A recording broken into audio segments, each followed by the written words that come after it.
In this video, I will show how to change column chart style in Excel. So we have this column chart. You need to change style. Click here.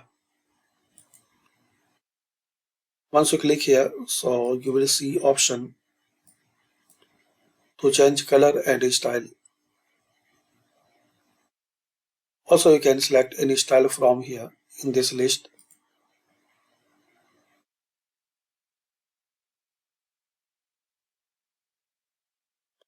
You can adjust the size.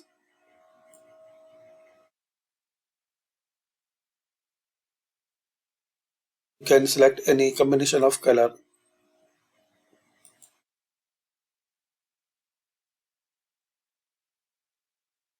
You can switch row to column or column to row.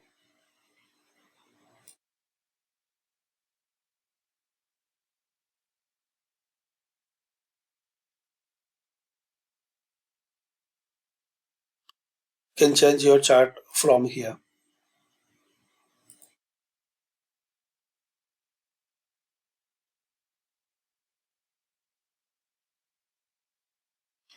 So thanks for watching.